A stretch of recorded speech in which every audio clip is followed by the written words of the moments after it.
Okay, you are live.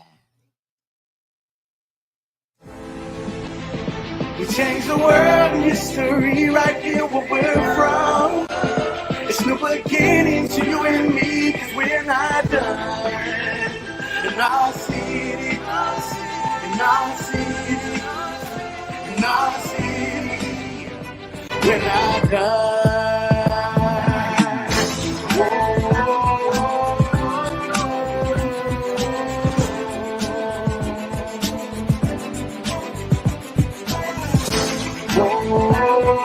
I appreciate that.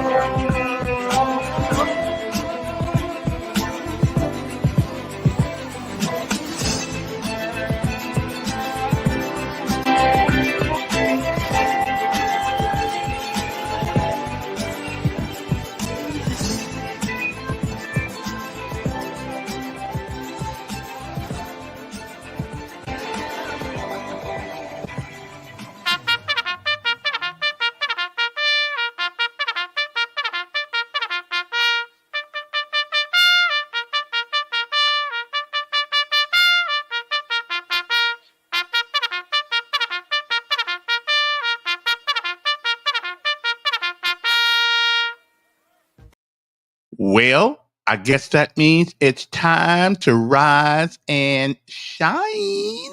It's time to get up. Let's go to work. You're wasting daylight. Okay, then. Now, you know what time it is? It's time for our daily bread. Okay. Well, first of all, we must give thanks for one more day above the ground because it's still better to be on top of the ground than the ground on top of you. So, let us get busy here and do what we do. All right. Good morning to you. It is a Wednesday morning. It is the 9th day, believe it or not, excuse me. It is the 10th day of, believe it, September 2025. Another day, one more on top of the ground. And the ground's not on top of us. So we'll be right back after our daily bread and a few other things, and we'll get this party started. I think I got everything working today. Yeah, we'll see. We shall see. Okay, we shall see. Thank you, Lord, for every breath I take. It is a great day to be alive. It is absolutely. The weather has finally decided to cooperate with us. Okay, I know this is the dirty South. Can we get some of that good northern chill for a couple of days here so I can appreciate it? All right. So I'm Kevin Elkins. Not that really matters because it really doesn't. But give me some grace today, and hopefully all my equipment will work today. I got some expensive computers. I don't know why they happen, but sometimes it is what it is. Anyway, good morning to you. It's time to rise and shine. Again, one more day on top of the ground. In the ground, not on top of you. We'll be back after this word from our daily bread. Thank you, Lord, for the laughter and tears, for the strength you give in all my fears, in the rhythm of my heart. I hear your call. Linger in God's Word and you'll find stories of faith. Our Daily Bread. Today's encouragement from the Our Daily Bread devotional was written by David McCasland.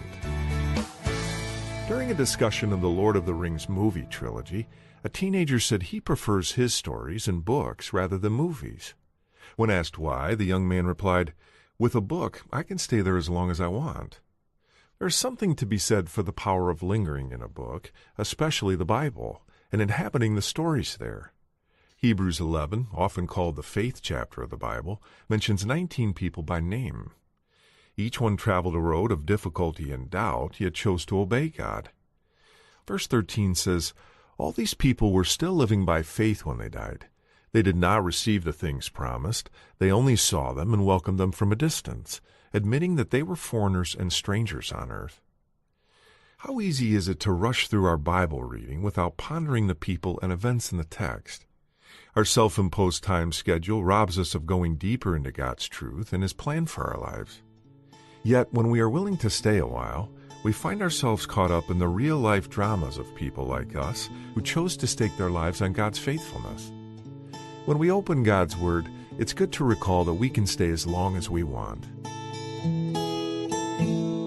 Today's Our Daily Bread devotional scripture reading is from Hebrews chapter 11, verses 8 through 13.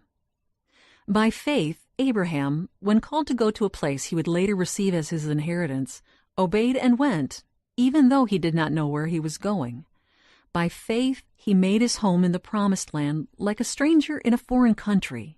He lived in tents, as did Isaac and Jacob, who were heirs with him of the same promise. For he was looking forward to the city with foundations, whose architect and builder is God. And by faith, even Sarah, who was past childbearing age, was enabled to bear children because she considered him faithful who had made the promise. And so from this one man, and he as good as dead, came descendants as numerous as the stars in the sky, and as countless as the sand on the seashore. All these people were still living by faith when they died. They did not receive the things promised. They only saw them and welcomed them from a distance, admitting that they were foreigners and strangers on earth. That's today's scripture reading from Hebrews chapter 11, verses 8 through 13. Let's pray. Lord, we want to thank you today for your written word, the Bible, and what it means to us. There are so many examples of people who lived by faith, Lord, and may you help us to follow you just as they did. In Jesus' name we pray. Amen.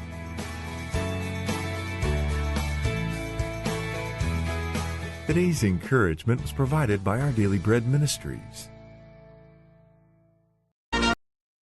And now let us let me turn myself back on here right quick. Let us pay homage to our armed forces of these United States, because freedom is not free. Somebody, someplace has got to defend them. So that's what we do. And now my son, that's he's taken over from his dad. So now he's one of those folks out there that took the responsibility of protecting the freedoms that we have, as long as we have them for the time being. And hey, he needs some company. Okay, so if you're like 18, not much to do, why not join the military? It is a great place to get your start. I know it can be kind of tough sometimes, but so is life. Okay? So let us pay homage to the Army, Navy, Air Force, Marines, as well as the United States Coast Guard and Space Force. Good morning to you. It's time to rise and shine.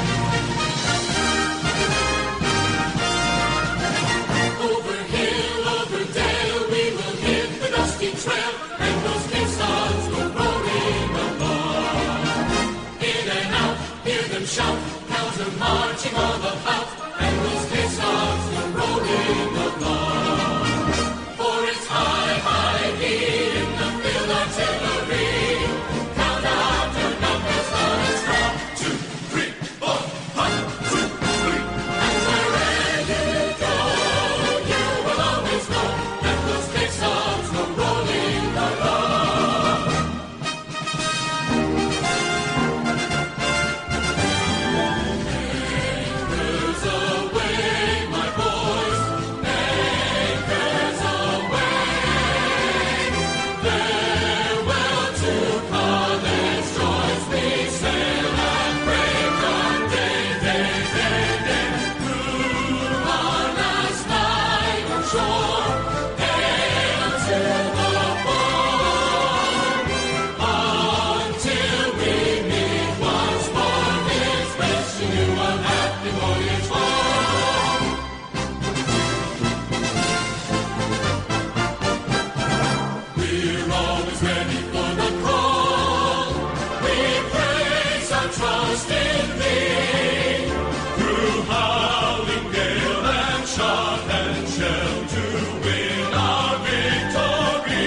Okay, no PT. Okay, good thing.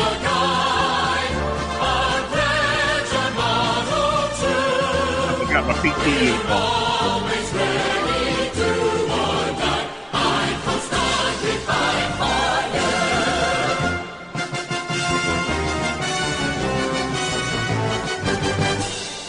And of course, the United States Air Force. Good morning to Gunner and Maxwell Air Force Base in Montgomery, Alabama.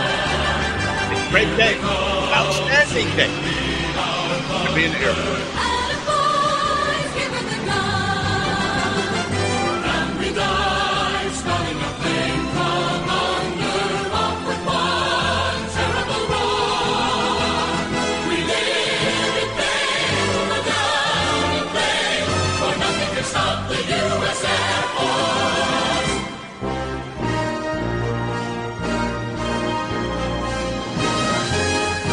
And last but certainly not least, the United States Marine Corps. It would have been one. Long story. To the shores of Tripoli, we will fight our country's battles in the air, on land and sea. First we fight for right and freedom, and to keep our honor free. We are proud to claim the title of United States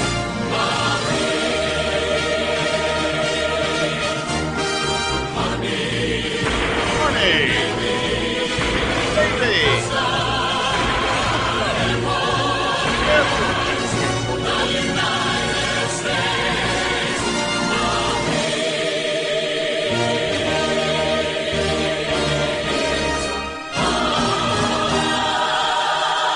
Oh, yeah. Oh, yeah. All right, then. Good morning. How's everybody doing? I feel now since I was so discombobulated yesterday, I'm sort of full of grit today. I'm full of stuff. You know, I mean, not really. Well, not really. I don't mean that kind of stuff. I mean, I'm energetic today. I'm ready to roll. You know, I was right before I came on this morning. I listened to a survey before we get into the city council meeting and all that stuff. I listened to a survey. Uh, oh yeah. Jamal Brown is just well, I don't know. You know, we'll get to that. But I was listening to a survey, and they named the most predominant cultures in America. Do you know, as far as changing the way things are, our cultural appropriations, just influence the most influential culture in America? Anybody know what it is? Okay, there's Japanese, there's Chinese, there's Korean, there's Latino. But you know who the most influential culture in this country is? See, this is why I don't buy all the woe is me crap. Okay, it's Black African Americans. We have more influence on the culture in America than any other group in this country. Okay, now here's my problem. What are we doing with that? What are we doing with that influence? Are we making things better? I don't know. You know, we also have some of the biggest problems in communities than any other in any other uh, culture in America. But you would think that it would be the Latinos, but the Latinos come in second. Okay, excuse me, the Latinos come in third, and the Japanese come in second. Uh, and because they, I mean, think about it. PlayStation, think about it. Nintendo, anime, all these things that in the last 21st century have come about, that now keep our kids inside rather than outside because they don't want to go outside. They want to stay home and play with or be on the internet and play all kinds of games and never going out and get some of that good sunshine. But you wouldn't think the Japanese would be such an influence in America, but they are. Because me personally, do any Japanese live in America? I mean, live in Montgomery? Not that I know of. I don't know. I know Korea and Chinese have here because that's who sells us our wigs and gets rich off that. which I'm not mad at. I'm not mad at. Hey, listen, you come up with a great idea. You come up with a great idea, and you make money at. Not a big deal. Not a big deal. But as far as influence is concerned, as far as changing the paradigm of a people, Black African Americans, I don't like to call it Black African American, whichever you want to be called, have more influence in this country. Now, unfortunately, um, that influence has not been, um, shall we say, I mean, how can I put this without being negative? Um, that influence has not provided us. Okay, hey, listen, I'm a word master here. That influence has not provided us the upwardly mobile, um, the upwardly mobile path that it ought to. That it ought to. Let's take hip hop music. Hip hop music is certainly influential, but it's a bad influence.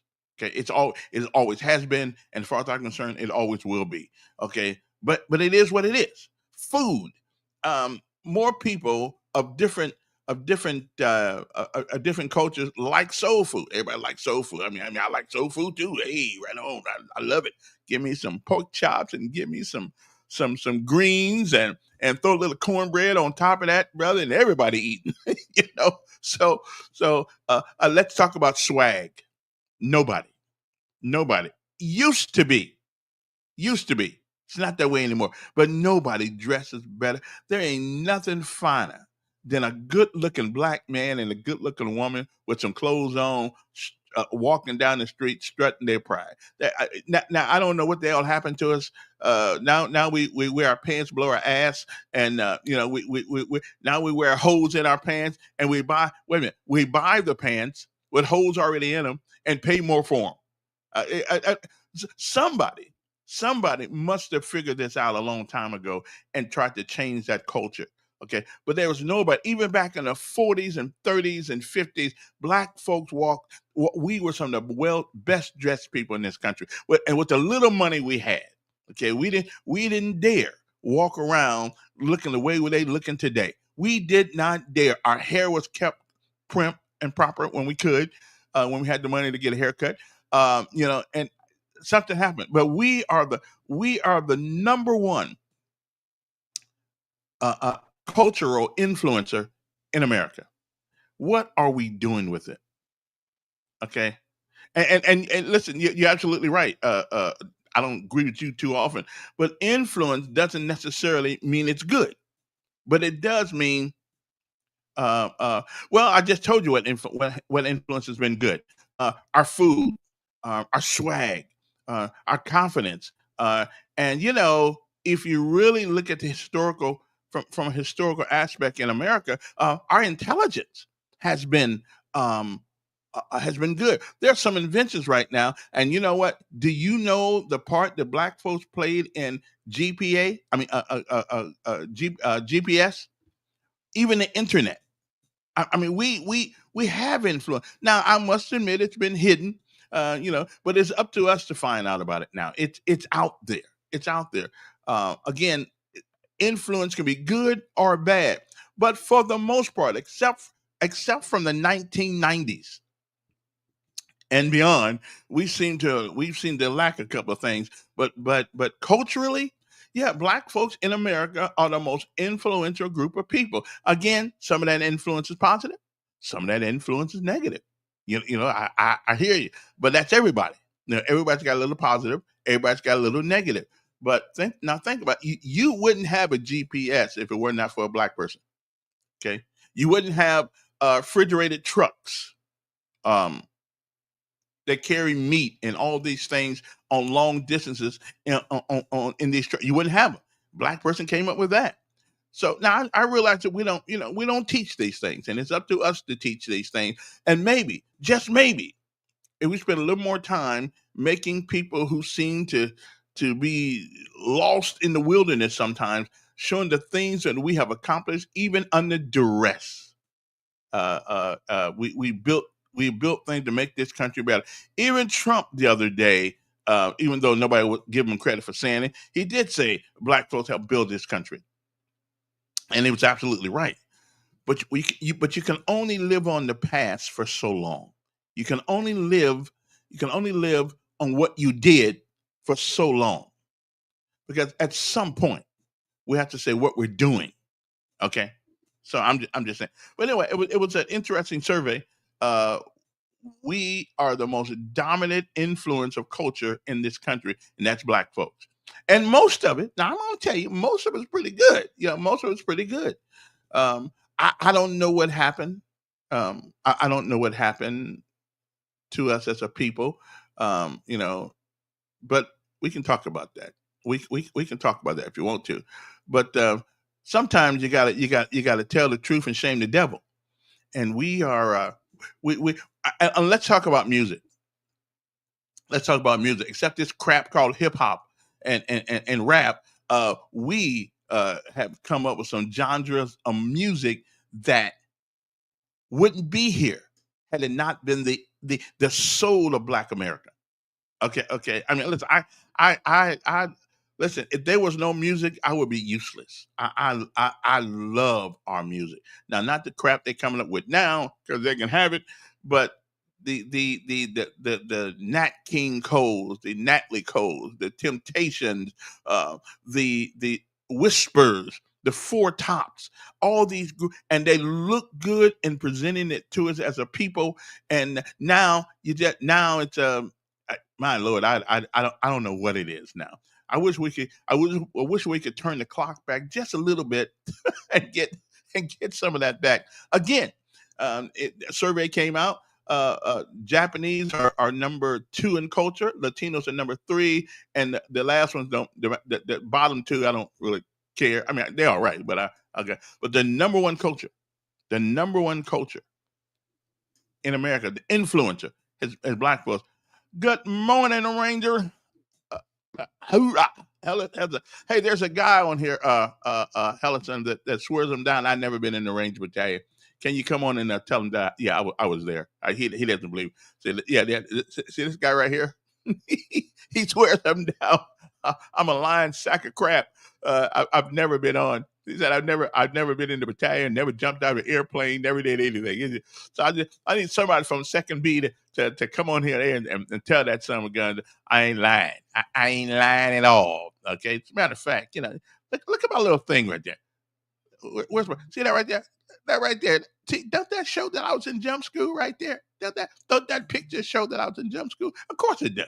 I mean, he swears I'm down, I'm lying, or like I gotta lie.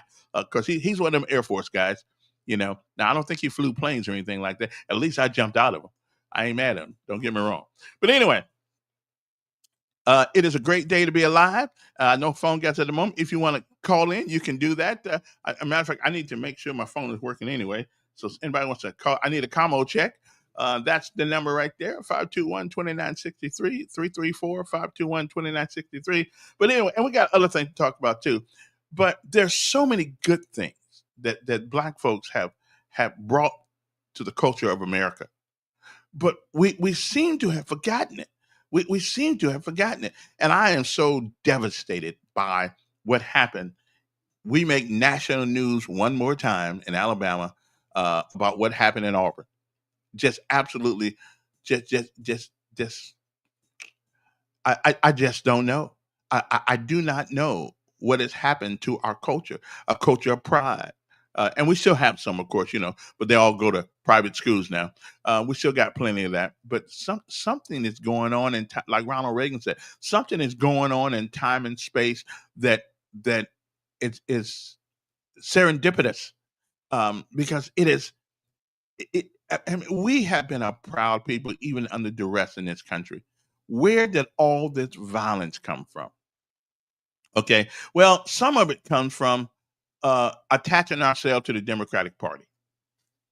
Not everybody, not all the people of the Democratic Party, but the philosophy of the Democratic Party. In order to get us, okay, in order to get all these black folks to vote Democrat, they have made us, okay.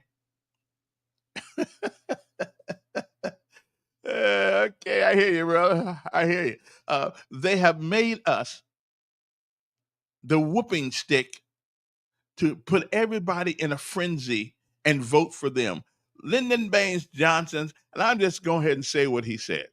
Lyndon Baines Johnson, the day he passed the Civil Rights Act, and I'm glad this ain't radio because I can say that, he said we're going to have those niggas voting for us for the next 250 years.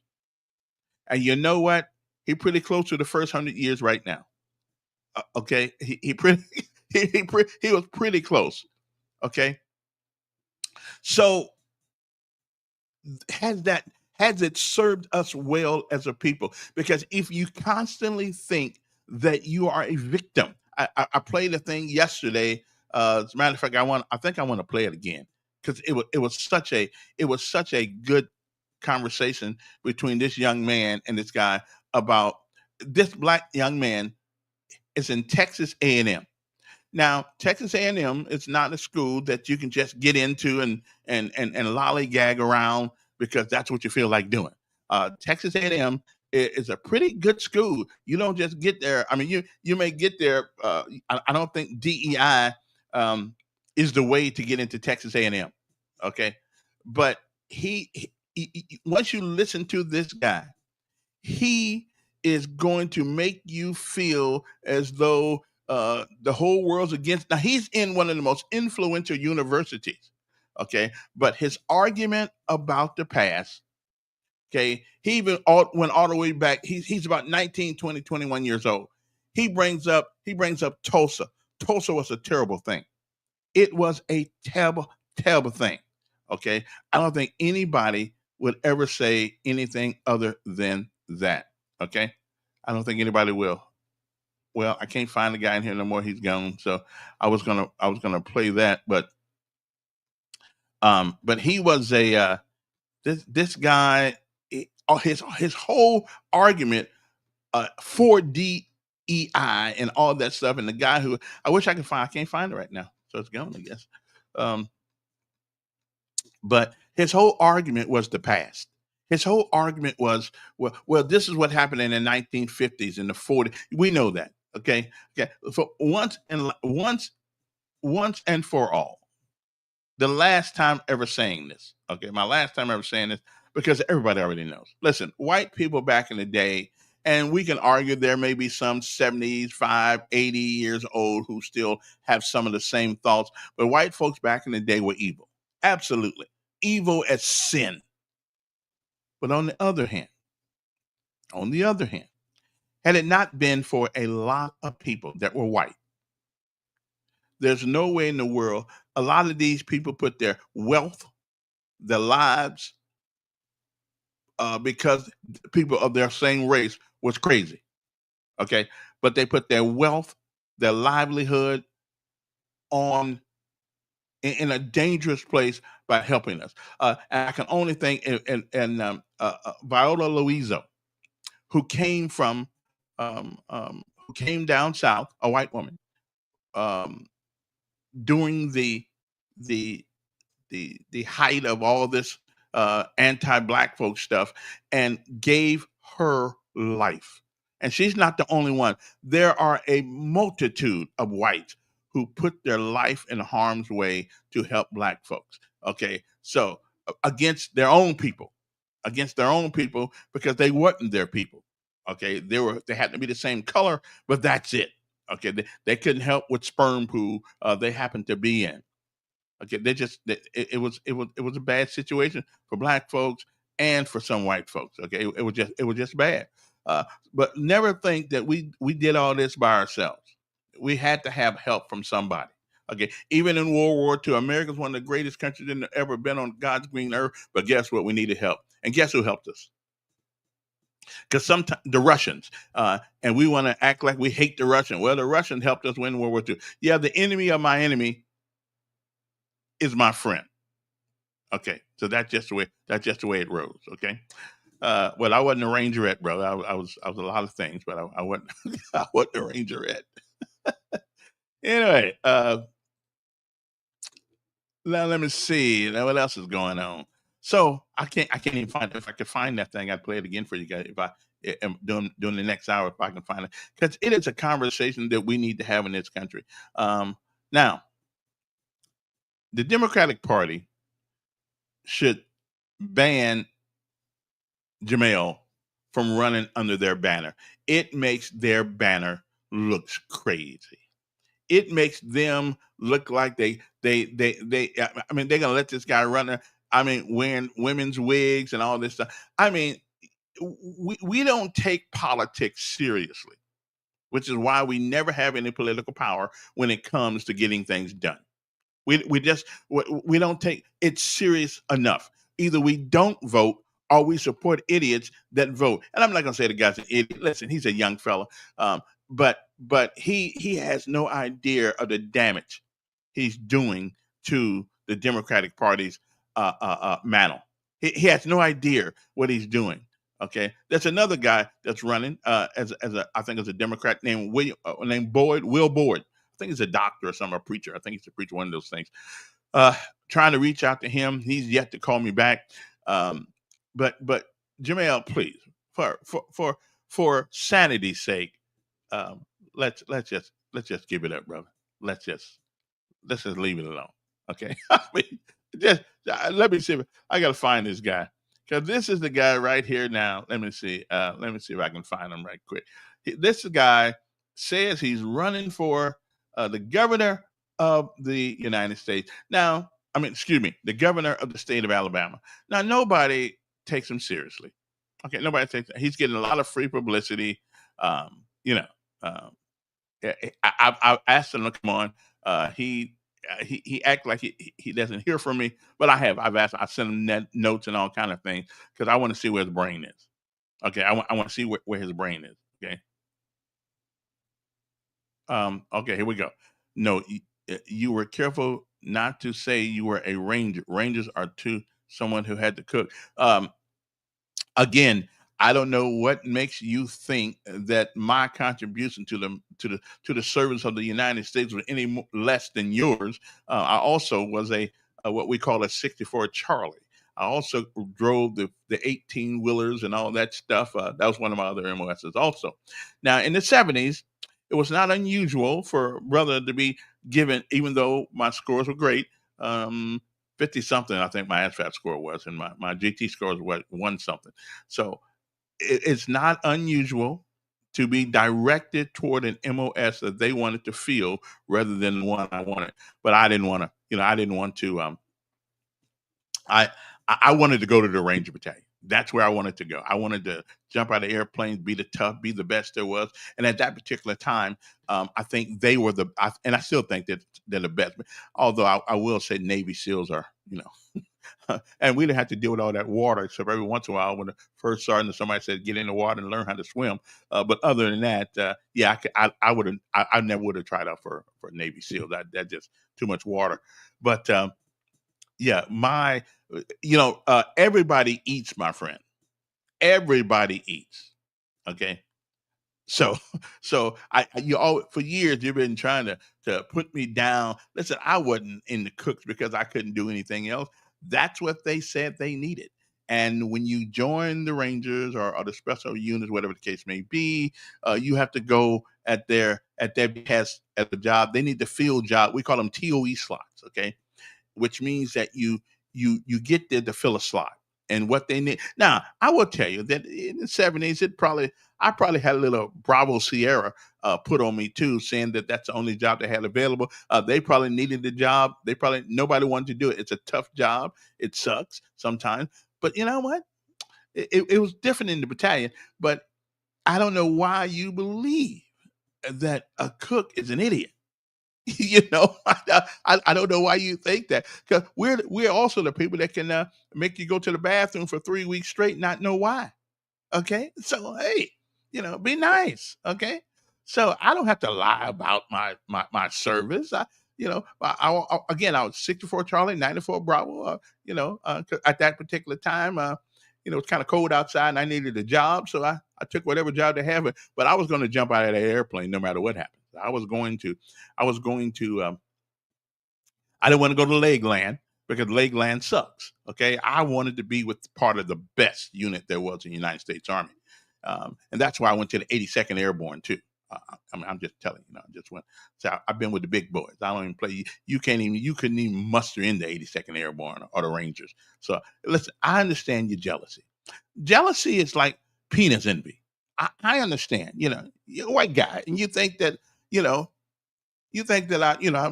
I beat you in certain areas. So I probably do, but I'm just saying, I understand your problem. Trust me, I do. But listen, you don't have to worry about me. Yeah, I'm not gonna, tell nobody about your inadequacies. Okay, I'm just saying. So we get. Don't worry about it. Okay, I'm just saying. Okay, now getting back to Jamal. Jamal is a young black male. I think he's 30, maybe 30. Yeah, maybe about 30 or 31, somewhere around there. Um, and as soon as somebody send me a picture to my messenger box here, my Windows Messenger, my Facebook Messenger, I'll show you who he is. He's a guy that runs for every office.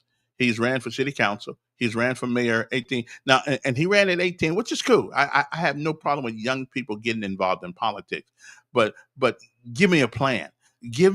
Show me that as a senior American that you have what it takes to do the job, and don't make me scared. Okay, scared that you might win, which I don't. I will bet. You know, I will bet my yeah, I'll bet anything I got almost that ain't gonna happen. Okay, because if that happens, if this guy wins, okay, then we in more serious trouble than I thought we were. Okay, we in some serious kimchi. Okay, serious. Okay, so and as soon as I get a picture, I'm looking for one right now. Let me see, because this is his last. This is what he's been doing lately. Okay, let me see now. Uh, Jamal, is it Jamal or Jamal? I don't know which one it is. Uh, Okay, I don't know what Jermaine. Oh yeah, Jermaine Brown. That's him. That's the man right there. So what he has done, Jermaine Brown running for the governor of the state of Alabama. Let me show you who he is. All right, hold on one second now. I'll show you who he is. Okay, because he's listen. I think he's a cool kid, but he's a kid. He doesn't have a clue um, what he's doing, what he's talking about. Share screen. Let me see. Go over here. Okay, now this is Mr. Brown right here. This is Jamel Brown. Now Jamel swears up and down that he's ready to be the governor of the state of Alabama. Okay, I mean he okay, he thinks he's ready to be the governor of the state of Alabama. Which who knows? Maybe in his mind he is. Okay, but this is him. But I'm looking for the picture that is all over Instagram and all these other places, but I don't see it on his Facebook page. Okay. Wait. Here it is right there. There it is right there. Okay. Now this is Jamel. Now the other day, now according to him, according to him, he wore this wig. He let this girl do his hair this way because he wanted to help her promote her thing, which is a good thing. Which is a good thing. But if you're going to run for the governor of the state of Alabama, I think as a Democrat, we already don't like Democrats, most of us anyway. So I mean, really, okay. So he wants if he thinks that looking like a woman is the way to go, then he is woefully inadequate. Okay, now, but now I will tell you that would really look good on a woman. That would really look good on a woman. Jamel is he's special.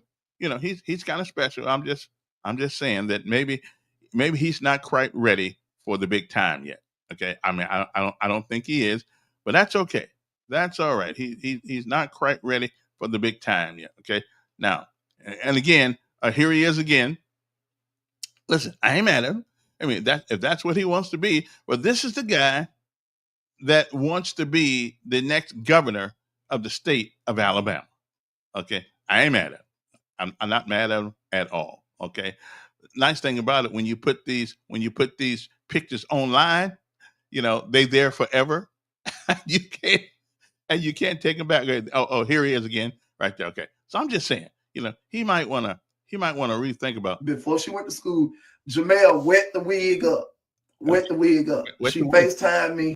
Okay, so anyway, again, and here he is. Oh, this is really a good one right here. But that's okay. That's all right. That's him. So that's a guy. That's a guy who wants to be your next governor of the state of Alabama.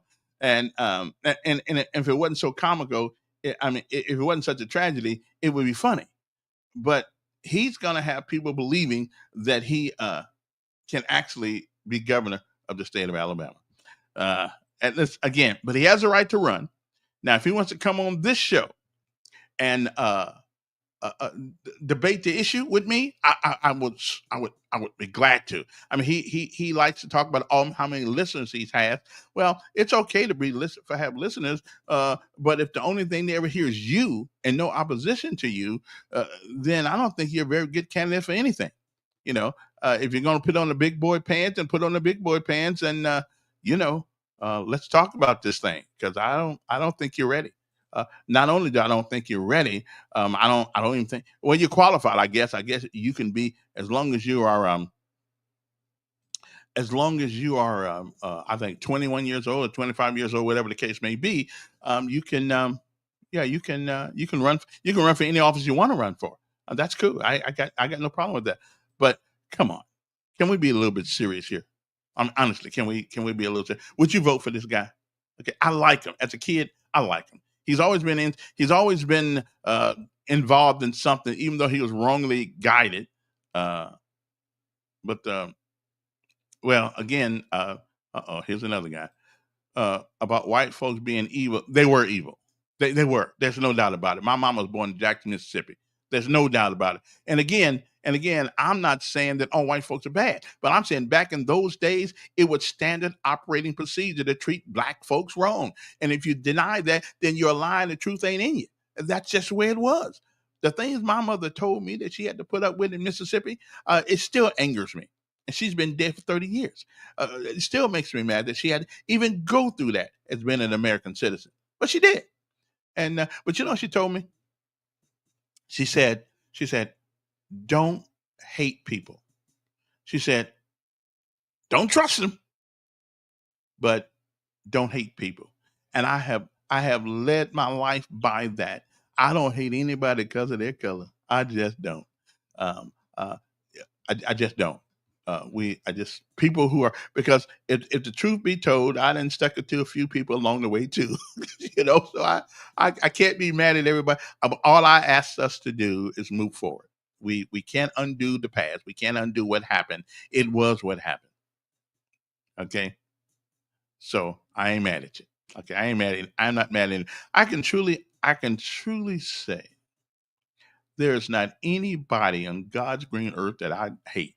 No one. Okay. Absolutely nobody. I don't. Now Donald, this guy here, Don is a sort of a pain to me, but I don't hate him. No. I mean, he's just, he just got some issues. But I listen. He should have been in the army, and we could have broke bread together, and literally, and I made him a plate of some of my good cream of beef. Okay, I'm just saying. Yeah, I made him a plate. So if you want to give us a call, I'd love to have you right here. If you got something, let me check my phone, make sure my phone is working here, because I don't know. Anyway, the numbers here are 521. What's my number? Oh, 2963. Let me make sure my number's working here now. And I got a lot of things to say too. Yesterday, what happened? I'm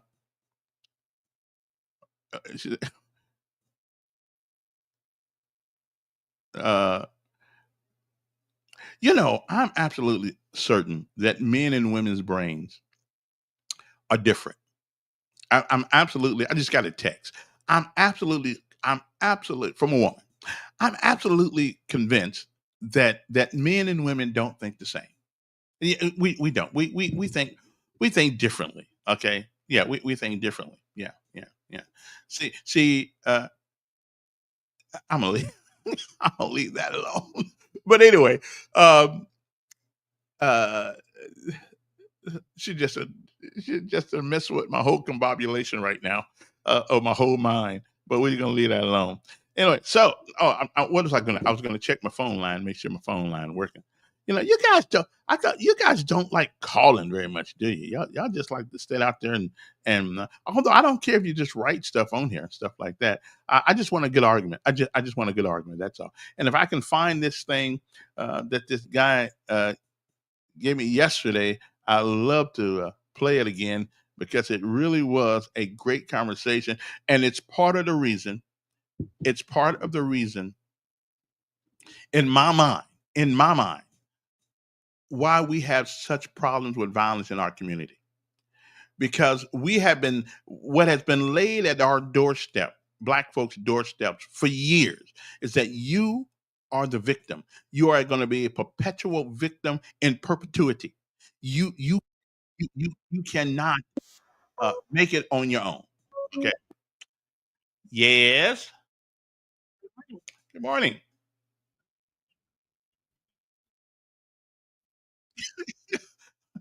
I I, I have not insulted anybody. I mean, I haven't. Wait a minute. See, that's another thing with black folks. If we can't disagree without you taking it personal, okay, then I didn't insult black folks. Hey, let me ask you a question.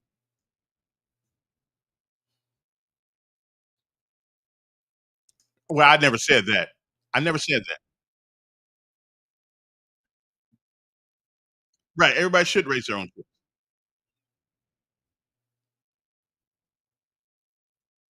I didn't put it on, but because here's the difference. Here's the thing. Let me ask you something. If a guy in the if a guy in the army went out and killed 10 people tomorrow, uh, okay, again, okay, I just want to ask you a question. If a guy in the army went out and and killed somebody, do you realize that the whole United States Army would come under suspect? Okay, uh, with everybody, they would think that we're all the same. That's the way life is. If a black person, yes, it is. They will be,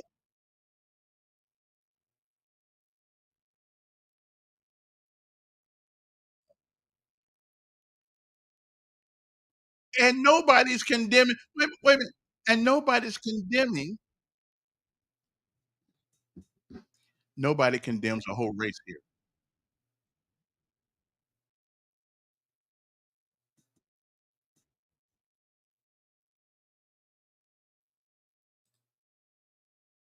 Mhm. Wait a minute, hold on a second here. Hold on. Yeah. Well, let me. I don't. Right. Sure. Like any other place, but nobody's condemning the whole group of people. That no statement. Now listen, you're a teacher. No statement. Okay. No statement is exclusive. Excludes everybody. Right, I'm not telling everybody, but we all get some. Listen, if somebody throws some crap against the wall, it don't just stay in one place. It splashes on everybody. Okay, and that's my point. I don't condemn both people. I condemn the actions of him, but it does. Some of that crap falls on all of us. If you like, if a black man went out and did something right now, that black man's about 60 years old. They'd be looking at every black man in town walking down the street, look like he's 60 years old because they don't know who did it.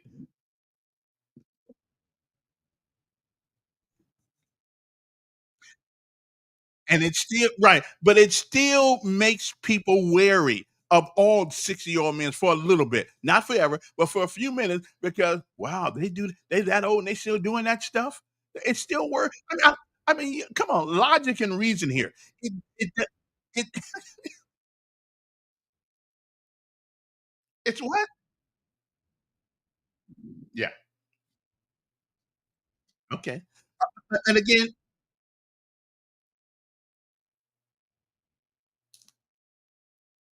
yeah. But they all voted. But all 10 of them voted for Democrats.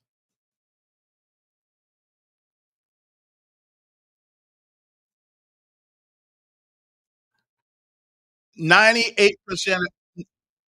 Right. But for the ones who voted, they voted Democrat at a 97 percentile. Yeah. Hmm.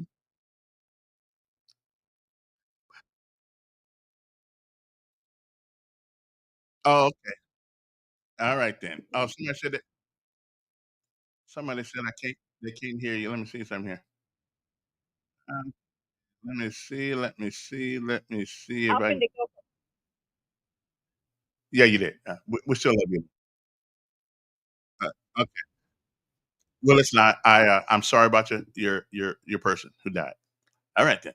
Appreciate it. Oh, she said they couldn't hear me. Oh, they couldn't hear it. Well, hey, they missed a great conversation. Let me see if I can get this thing right here this time. I got it right. Okay, so speakers right there. Let me see. Down. Okay, so let me see. Line 3. Okay, I'm gotta see if we can get this thing going the right way. I mean, I thought I was doing good. Okay, I thought I was doing good. Okay, so let me see. Hello.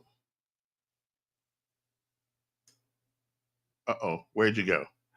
All right then. Hold on a second here. Let me change that thing back to where I had it. Hold on one second. Okay. Okay, let me see. Let me see. Okay.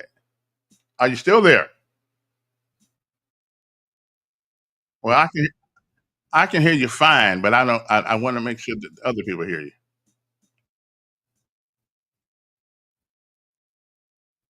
Yeah, I got that. Yeah, I think I fixed that. I'm sure I did. I hope I did anyway. Because y'all need to, yeah, check that. See if you can hear us. Da, 1, 2, 3, 4. 1, 2, 3, 4.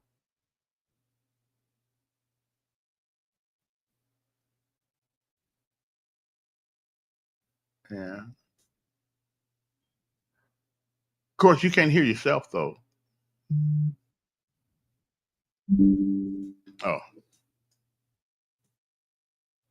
I can't.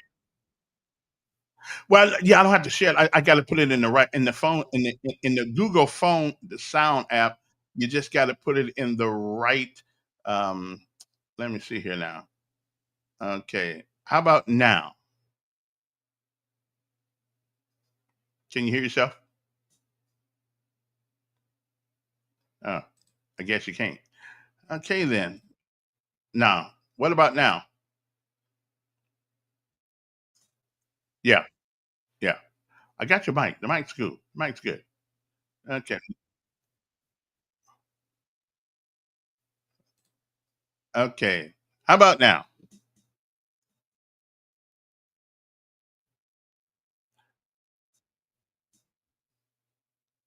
Yeah, that's what it is.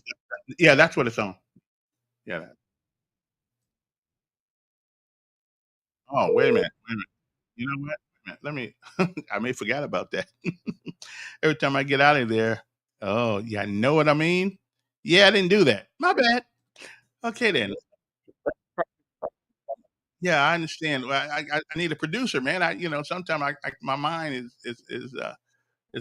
yeah. Man, I didn't have that thing shared. That's a doggone shame. It's all Yeah. good. Okay, well, Live and learn. You gotta like do it so much that it becomes automatic. Same that's way with true. your old radio jobs. Yeah, yeah, that's true too. Now, I don't know if you can hear anything now. Let me know. Let me see. Mic check, commo check, mic mic check, commo check. Yeah. Mm-hmm. Did you share the audio tab at the bottom? Yeah, yeah, yeah, yeah. That's shared. Let me see real quick. Yeah. Let me see. Somebody's gonna have to call though to Yeah, I'm fixing it. I'm gonna hit you right back. yeah, okay. I mean, somebody's gonna have to call and make sure we can get in. I forgot to do that. Man, I sat there, had a long conversation, and I sat there, had that long conversation. Nobody heard, but well, you can hear it on the replay later on. Yeah. Hello. Yes. I called back. Can Why are Okay, you? now, okay, all right. Audio is coming through. Now, I got a question for you, Kevin. Yes. Now they can hear me. Okay, let me stop the YouTube video. Would you date a white woman? No. Okay, why not? I think it's a You're not racist, are you? no. Okay, well, I'm preferential. what's that mean? It means I choose black women over white women to date. I just said I love. But now just my curiosity, because me, I like women, Indian, Asian, I African. feel you. I That's your like preference. women. I think to prefer. This is just my own Right. opinion, Right. but to prefer a woman, Mm-hmm. a life partner, Right. because like now, I'm not saying it's racist at all, because No, there's 'cause I'm certain not. cultures like Yeah. Indians. Man, if an Indian, a lot of Indian, like not Native American Indians, but overseas Indians, Right.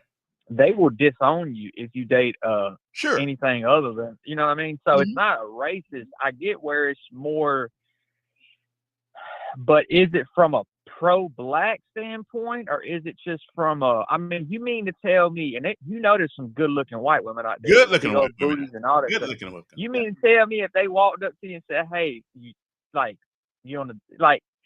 you would say no based on what preference, though?" I think the preference is that. Let me put it to you this way: if I'm going down the street and there's two people drowning, okay, one on my left, one on my right, one black and one white. Now, I would do my best to save both. But if I had to let one of y'all go, it'd be the white guy. That's it. Well, that's sort of a morbid example. It doesn't No, drive home the but point. the point is that I know where white I know the culture of black folks.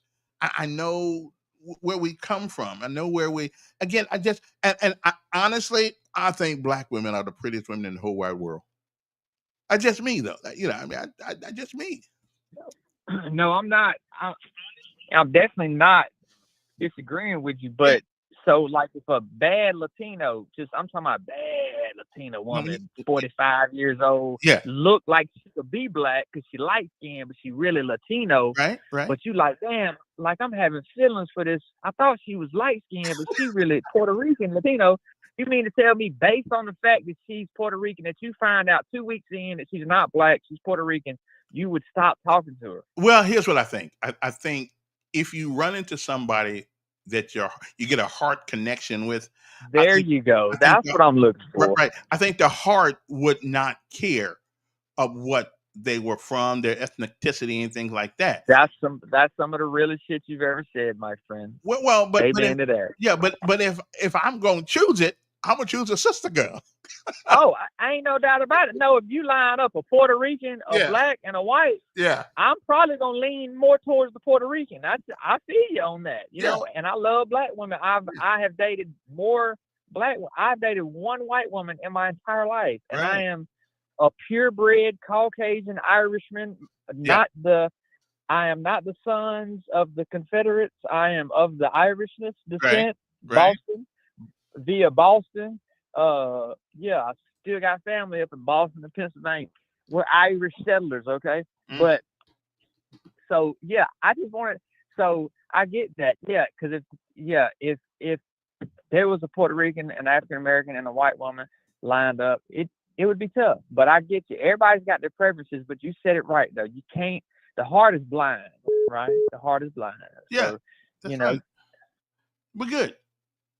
All right. yeah. Well, hey, I hope to see you with a bad Puerto Rican or white woman soon. I hear you, brother. All right, man. Appreciate it. Let me see now. Hello, who's this? Yes, sir. It's your show still on, Kevin? Yeah. Oh, okay. Yeah. Quick question. You made the comment about who you would save if between a black person and a white person. If my only choice was to save one. Right. Right. Okay. Your only choice was to save one.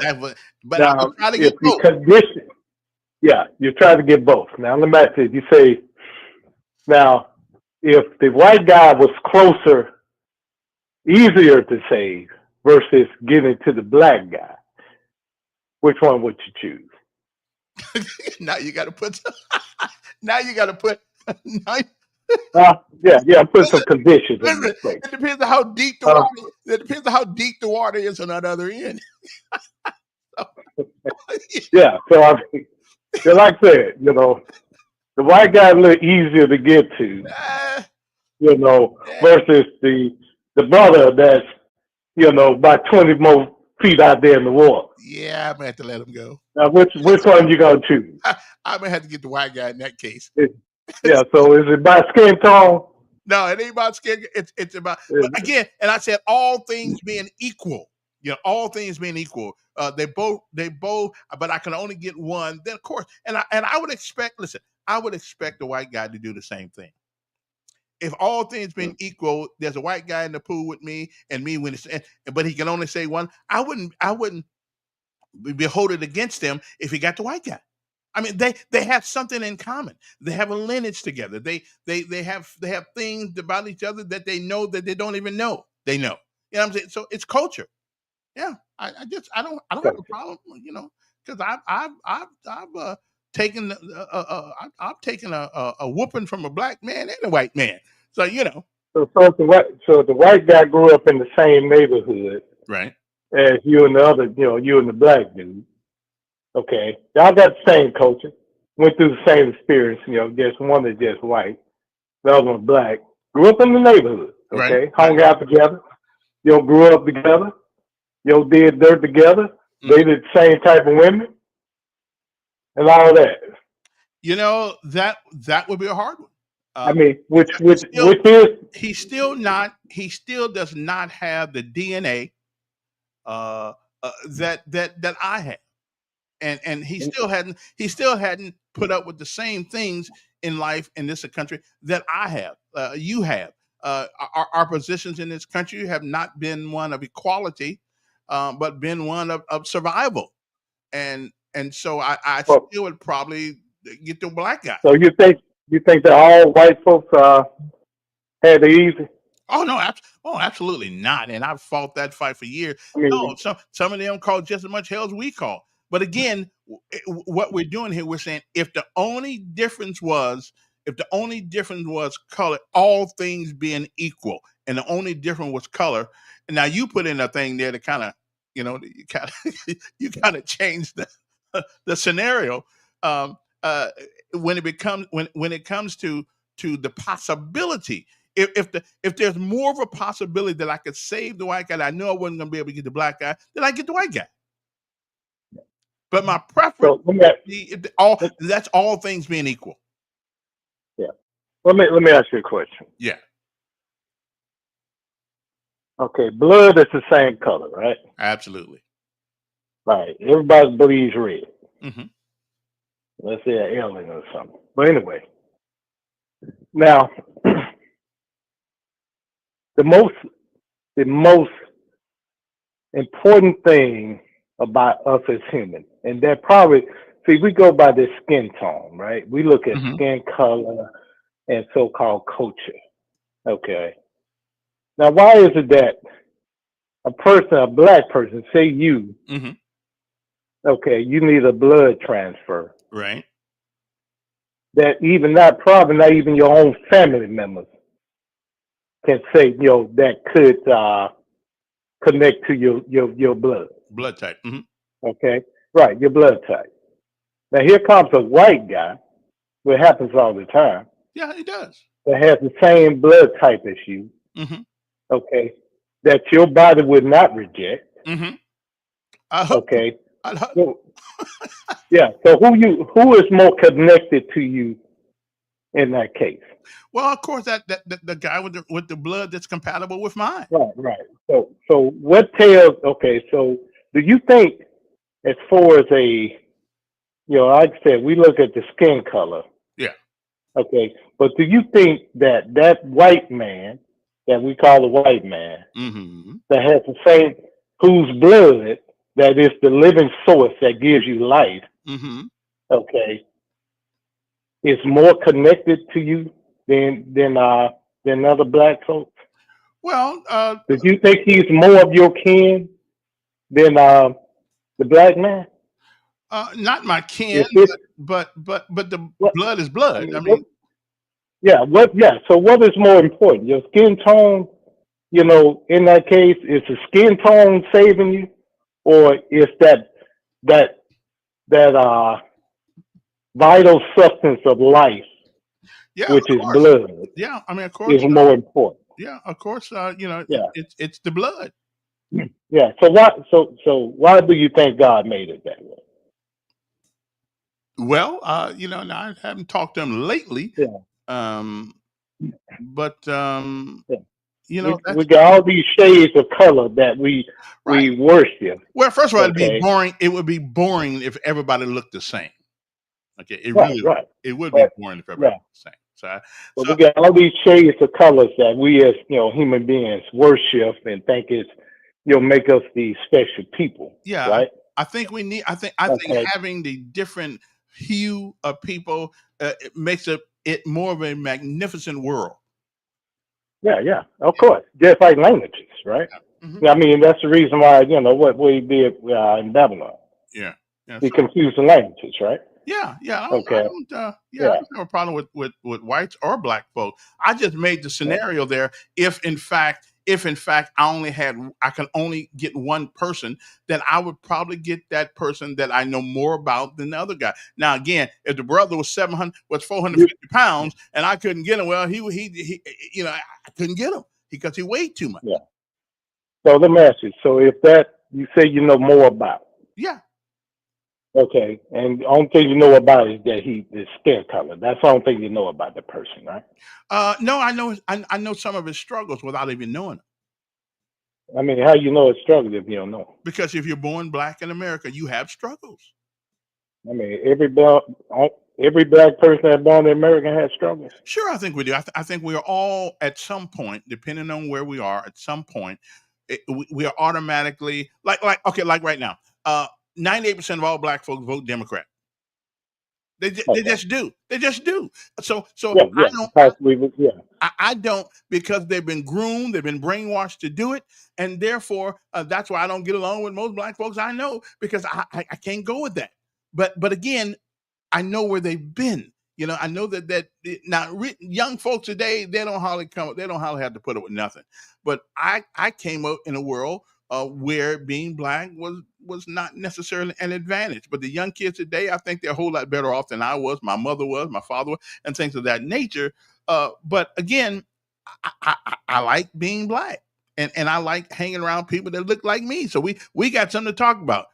Every black yeah. person in So America has something in was common. Obama out there drowning in the water? He was the so-called black guy. Hmm. Okay. Then you have this white guy. Yeah. Okay. Who would you say? Well, if Obama was being the president that he is, All things equal. huh? No, Yeah, all things equal. I mean, he would have Secret Service getting him, so he wouldn't worry about me. No. This you. Secret Service ain't right. Yeah, Okay. but that's not This, realistic because no.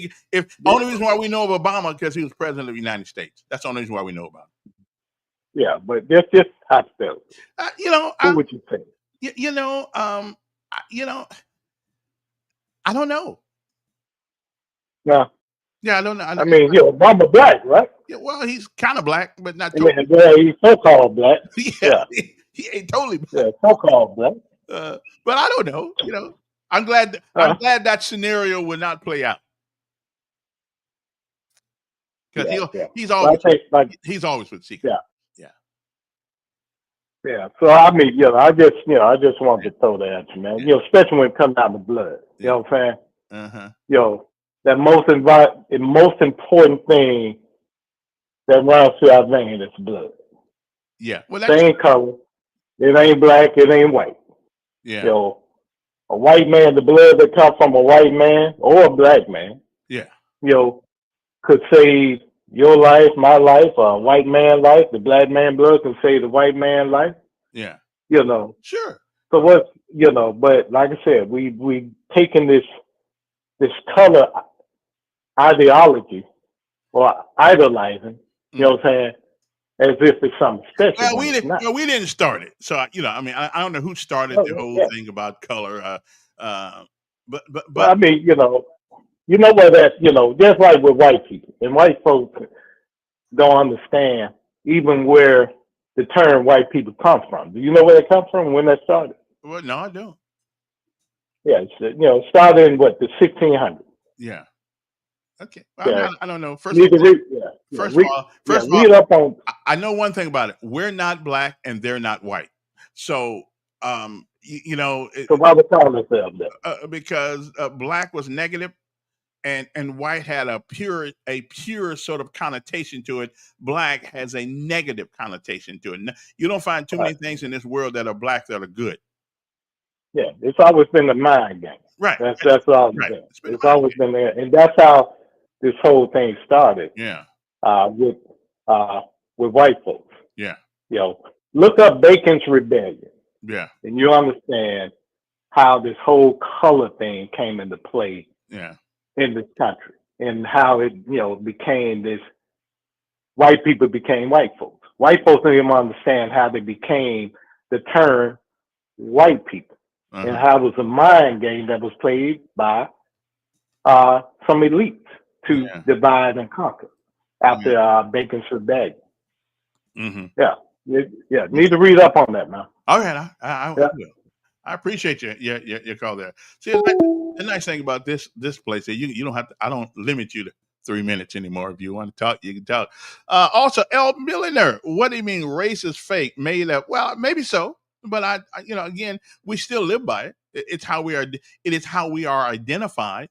And as a matter of fact, and I tell you, I don't know if it's fake or not. If somebody robs the bank, color is relevant. Okay. Everything that can identify you is relevant. You go in the bank or you kill somebody. I want to know, oh, well, he was 6'3", or he was 5'1", or 5'6", 5'3". Color is relevant. It's merely a means to identify people, part of the identification process. It has nothing to do with character, has nothing to do with anything but color. Okay. And race is a social construct, but it needs to be made of. Okay. Let me tell you this. Buffalo is a social construct too. So is roaches. Who named them those things? We did. Okay. What about the horses, dogs, cats? All of those are social constructs, and we have names for these things for what reason only? Only for one reason only. So when we call out their name, we know what we're looking for. Okay, if somebody says, "Oh, man, there's a rat in the house," well, we be crazy looking for roaches because we know what a rat is. We know what color a rat is. Okay, roaches are brown. They do got some black roaches every once in a while. So names, they are merely means of identification of who you are. Okay, that's all. Okay. Again, I rarely seen a black person in my life. I think in some parts of Africa they come closer to being black than anybody in America ever would. Okay, and white. I have never seen a white person. Never. As a matter of fact, it'd probably mess my brain up if I saw somebody that was white. Whatever color we call them, whatever color, I don't care what the color. But that strictly means to identify somebody. Okay, because it's not enough to say, well, apples and oranges. Well, it's not apple and oranges. As a matter of fact, how do you know an apple from an orange? How do you know an apple from an orange from a distance?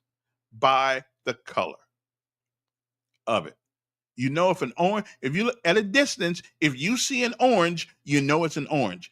If you see a green or a red, you know that's an apple. So color is relevant, but it's relevant, but it's not that important in the overall scheme of things. But it is relevant. Okay. It's just relevant. I mean, just we can't. I mean, God made us this way. We're different colors for a reason. Now I don't know what that reason is, but okay.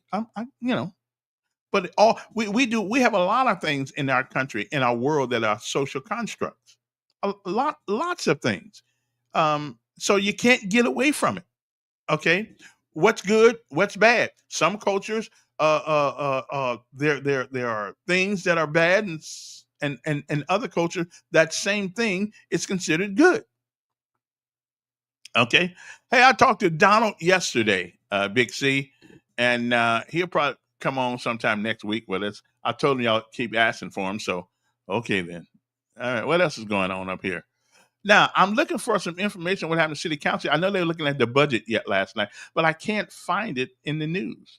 I cannot find. I did talk to a couple of City Council people um, the other day about the budget and money and things of that nature, and I didn't get a chance to get back with them. They didn't get a chance to get back with me because uh, they are well, they're kind of hiding out because the budget had to be talked about. Okay, okay, let's stop that right quick.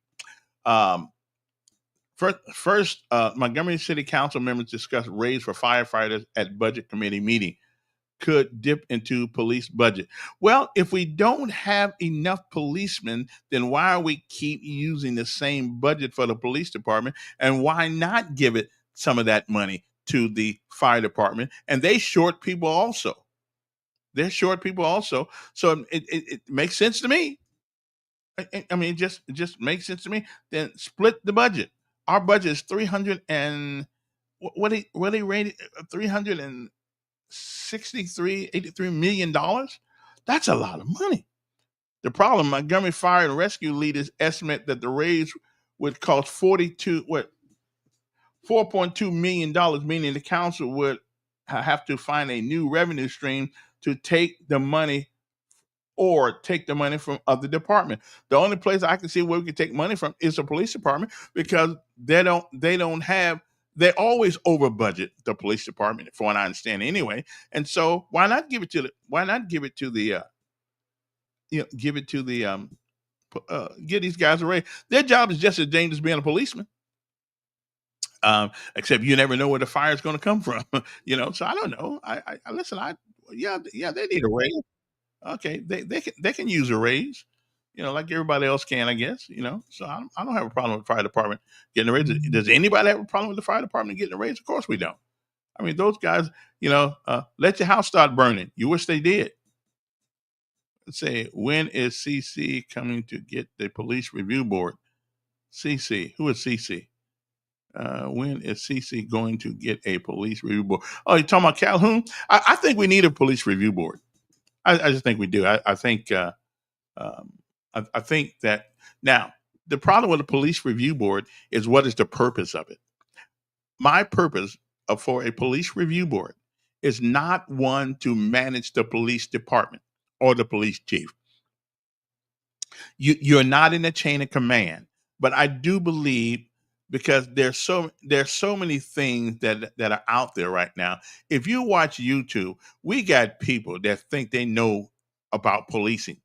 I need your badge, and I need your badge and your supervisor's number. Listen, if the police stop me, you think I'm gonna say? Well, give me your badge number and give me your supervisor number. Like I got, or like I'm in charge at that point. No. It don't work that way.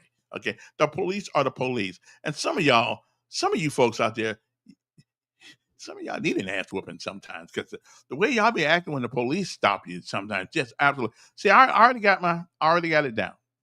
Okay, I already got it down.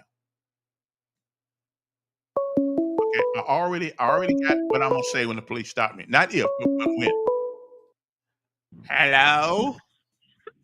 So if let's say a corrupt police pulls you over and you get a bad vibe from him, you still gonna do exactly what he says? Absolutely. Never. You will never win a fight on the street with the police. So our amendments as Americans that we have, our constitutional rights, we don't get to, because there are, obviously you can't do search and seizure. You can't ask somebody for their ID without them committing a crime, because if that was the case, then they could just set up checkpoints every half mile and just, sort of, Well, start taking you can set up checkpoints now. Well, but a lot of people argue that it's not constitutional, that it's like what the Nazis did. And the Supreme Court and the Supreme Court said you can set up sobriety checkpoints. I don't think you can set up. But when you get stopped, you don't have to talk. You don't have to show them your ID. They're well, now you have to show them your ID. Not unless you're suspected of committing a crime. That's what we wrote into the Constitution. Well, traffic is not necessarily a crime, but it is a statute violation. Yeah, but let's say you're going through, and we've all seen the videos on YouTube where you go through a checkpoint. Some officer is trying to get you to talk because they're trying to find out if you're drunk or not. Okay, and I don't blame the officer for doing that, but you don't have to. Right? You're not giving up your Fourth. What's it? The Fourth Amendment, Fifth Amendment, where you don't have to incriminate yourself. You can show them your license through the window, and you can show and say, "I'm not going to answer any questions." Okay.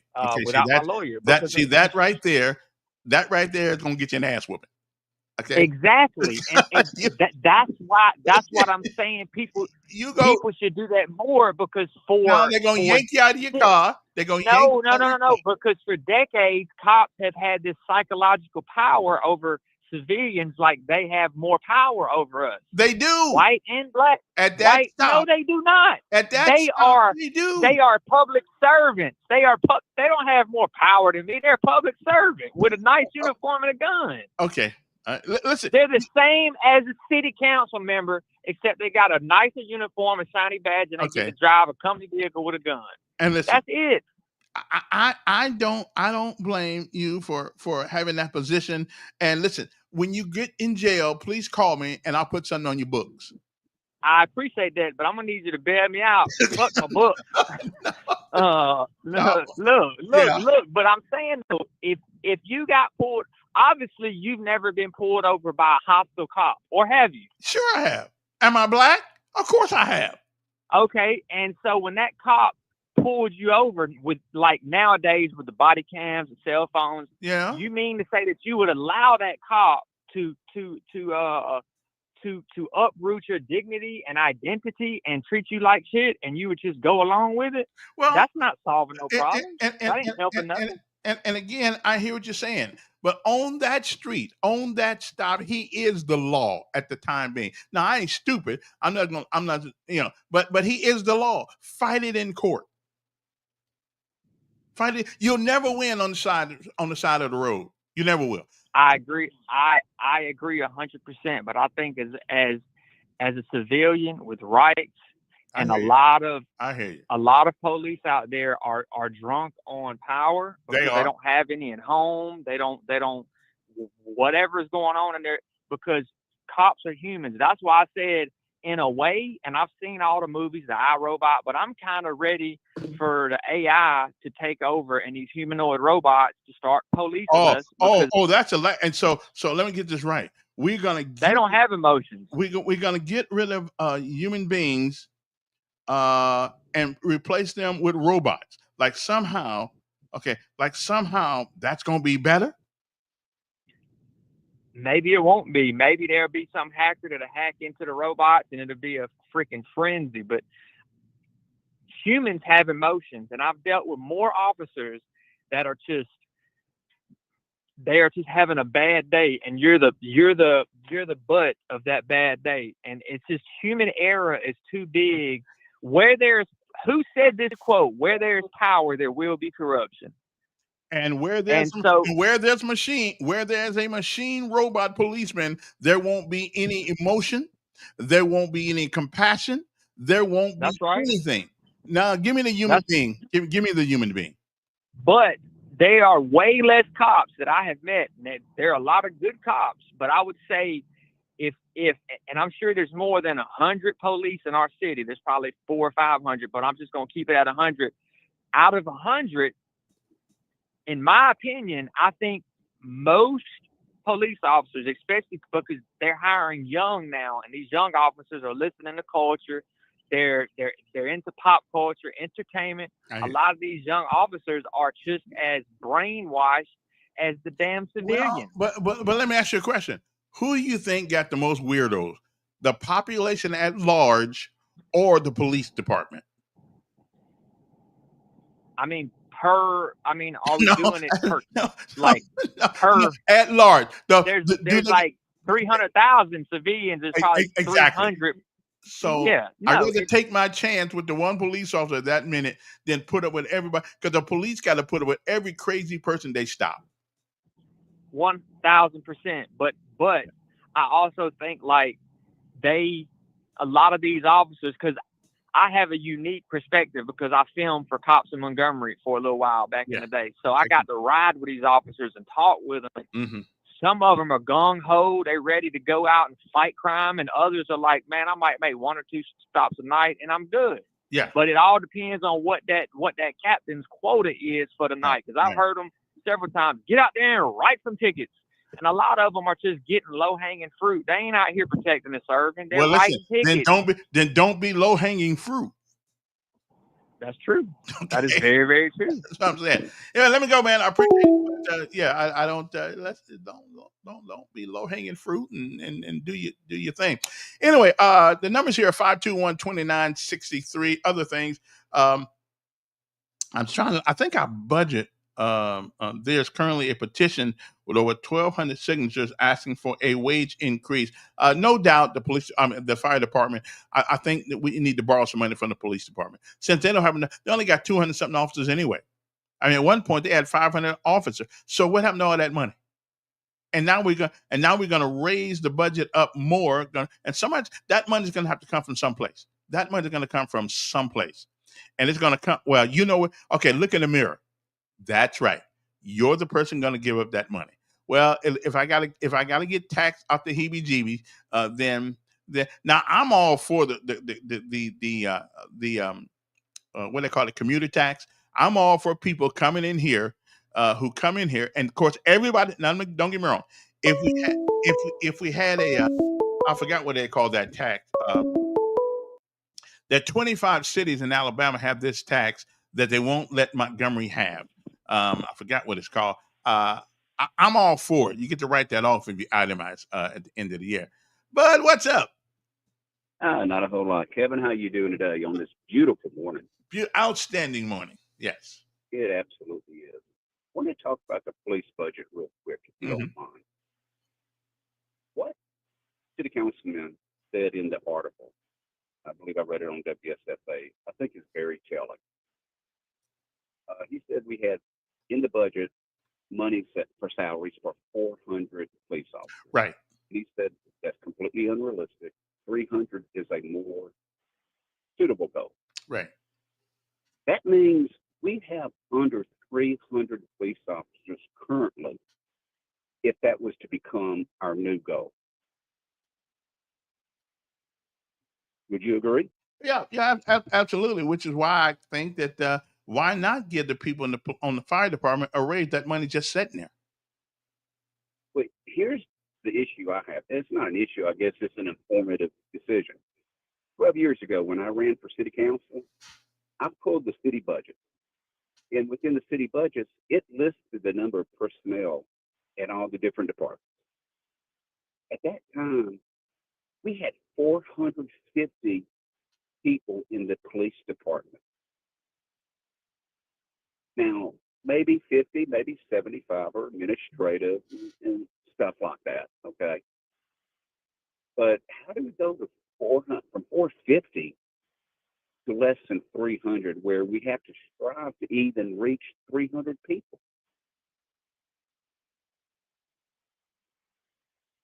Well, man, listen, well, first of all, after the George Floyd thing, after the Black Lives Matter thing, after defund the police thing, becoming a police officer was it was almost a nightmare for the people becoming, because politics reared its ugly head for one of the few times in this nation's history in how we police. Not about crime, but how we police.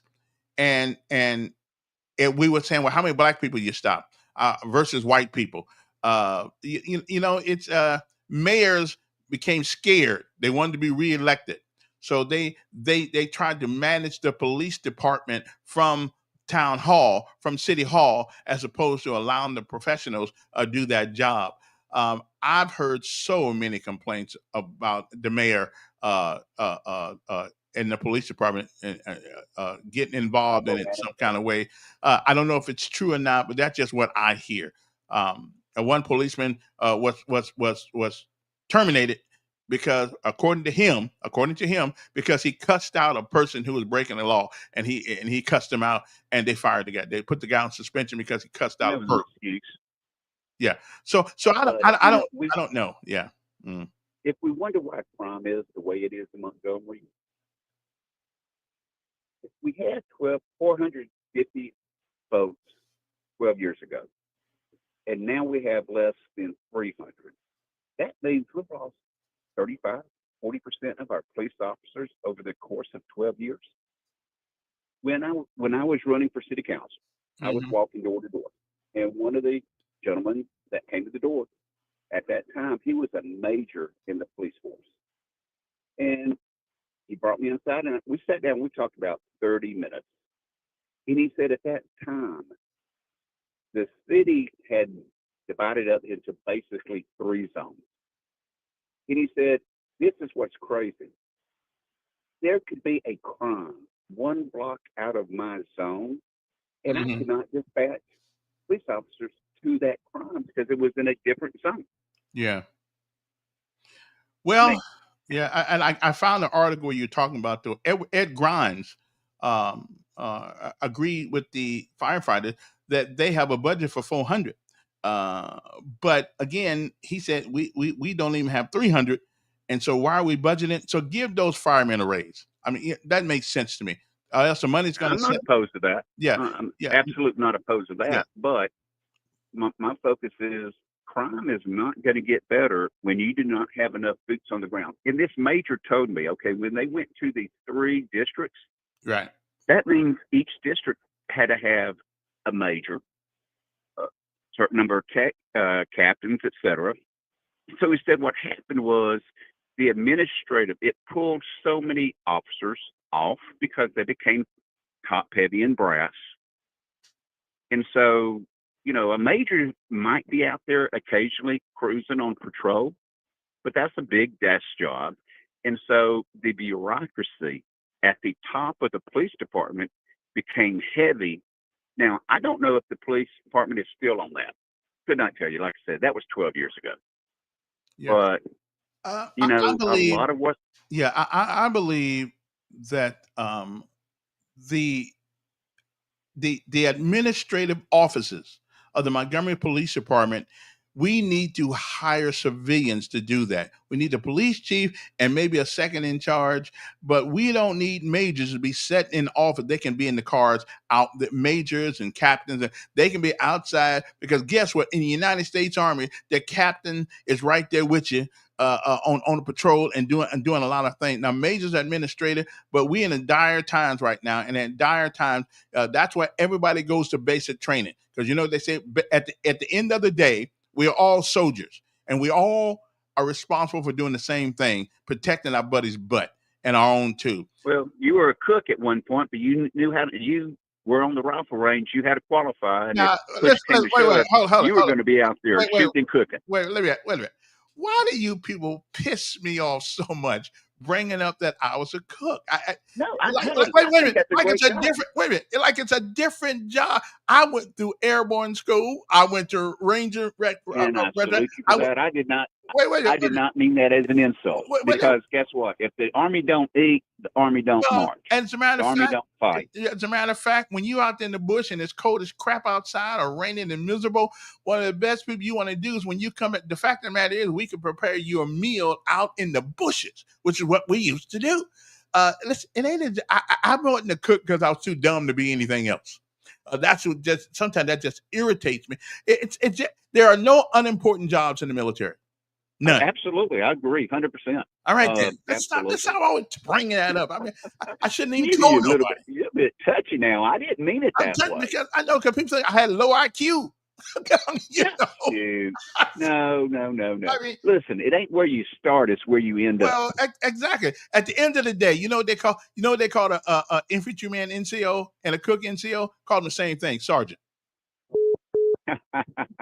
I'm just saying. Man, you have a great day, Kevin. All right, brother. Thank Good morning.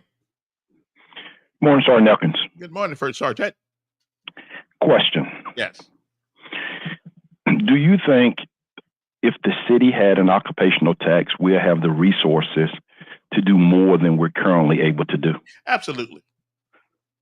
So if that's a sticking point and it's an issue that most people agree with, why isn't the city council supporting the mayor and asking for the legislators to allow the capital city to have occupational taxes? Do you think we have the money to give firemen raises, sanitation raises? Do you think we have money to pave streets if we had occupational taxes? Well, again, though, with a police department budgeting for 400 and they got 300 or less, we got extra money there now. Well, I don't know if we got extra money just for that, but what about the paving of these streets? There's communities and there's districts that streets are not being paved because we don't have the resources. Well, now, listen, I've seen a lot of streets being paved in Montgomery recently. So yeah, you have. And when you say a lot, it's because what you're looking at is you see Fairview and you may have seen Court Street and you may have seen your street on Federal Drive. Yeah. Well, that's true. But Kevin, I ride this city a lot more, and maybe you will when you start Ubering.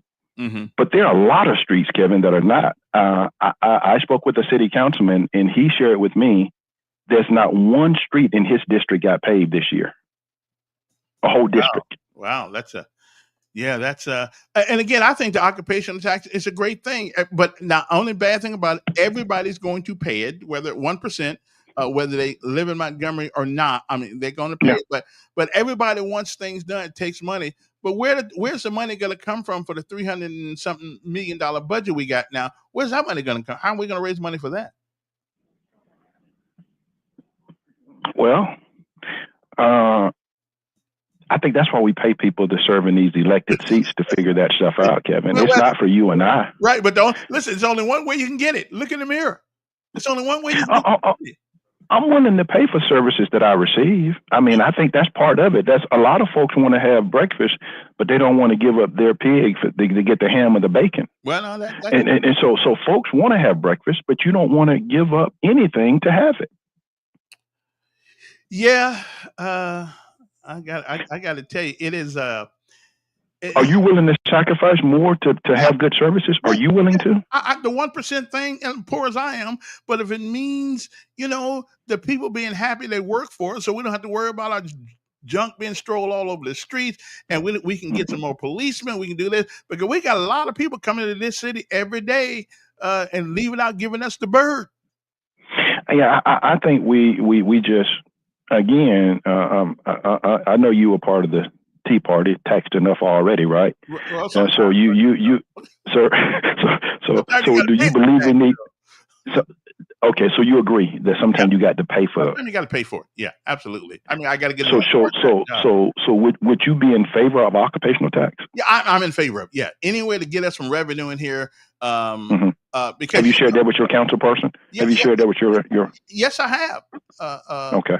And I'll share with the rest of them. But I just think you cannot do stuff with no money. Okay, I'm in agreement. I just wanted to see where you stood on that, because I know we want to pay firemen. I think they should be paid. Yeah. If you ever had to make a 911 call where a loved one was unresponsive and you couldn't get fire services out, I know we want good policing, but man, the 911 and the firemen, they come for people that are having heart attacks and people that are having seizures and strokes. Right. I mean, that's the call for your health. Yeah. Well, somebody once said a fire engine, a ambulance sounds different if you're in back of it. Thanks for taking the call, brother. And it sounds different. When you're going down the road and you see that ambulance in back of you, you don't mean a whole lot to you. But if you're in the back of that ambulance, you want a paved street. You want the people to move to the right, move to the left, whatever they got to do. Okay. Now listen, do you think this is just your telephone lines? Where does the $1 billion go from tourism? We don't need to be taxed no damn more. Well, I asked the mayor that one day. I said, wait a minute. So where's all this? He ain't got no answer, man. That dude is a robot. He's the first humanoid robot. Elon just said that. Yeah, I just and I appreciate your call. Get back. But I did ask the mayor, well, if we getting all this money from tourism, then who's getting it? Is EJI getting it? Which if they are, that's fine. But where's the money coming from? And now, wait a minute. Now I'm just reading the paper a few minutes ago. Now the Chamber of Commerce is getting another economic development person. I'm just trying to figure out all these people for economic development, and nothing ever seems to change. We always still whining. Hello. Hello. Okay then. So my thing is that we get all these economic development people and all these people in, and where in the world, where's the economic development at? And we always whining. Hey, let me go to another issue here. The education leaders are concerned. Where did this come from? Okay, sorry about that. Where they talk about chronic absenteeism in Alabama schools. Well, it seems to me last month the Alabama State Board of Education named September 2025 Attendance Awareness Month in Alabama. Education leaders from across the state attended the Cognia Impact Conference, which some discuss how they are prioritizing student attendance after the COVID-19 pandemic. If you guys made school challenging, honestly, I guarantee you that Valiant Cross, probably Montgomery Academy, probably some of the other schools around here that have high standards, they don't have to worry about it. And you got to pay for that. You not only are you paying for public school through your taxes and your ad valorem taxes on your home, you also are paying for your kids to go to another school. Okay, which I'm all for let the money follow the child. Okay, having gone through that with two boys, I'm telling you, it's public school. Okay, need to get a whole lot better, and we wouldn't have these problems. Okay. Now I agree. There's some people just need to be put out. There's some people that just need to be put out of public school. They just need to be put out. But we won't do that. We won't do it. But why is it that the private schools can maintain order, maintain good grades, I guess, and don't give me this BS about, well, we got to take everybody. Okay, so take them and teach them. Okay, take them. But it didn't say in the law, and people keep telling me all the time. I said, well, why do you put up with incorrigible kids? Because the law says we got to, we have to teach everyone. That's true. But you don't have to put up with that crap. My son gave me blues for 4 years going to school.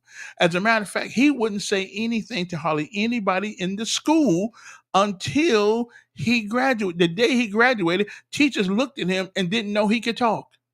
He never said anything to him at all. He just said it was chaotic. It was, and the same people doing the same crap all the time. They take them to the office and they bring them right back.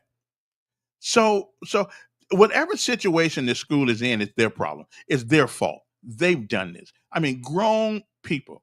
And Chaz, I don't believe that the Chamber of Commerce is a scam, but I do believe that they ought to raise their own money and stop taking some money from us.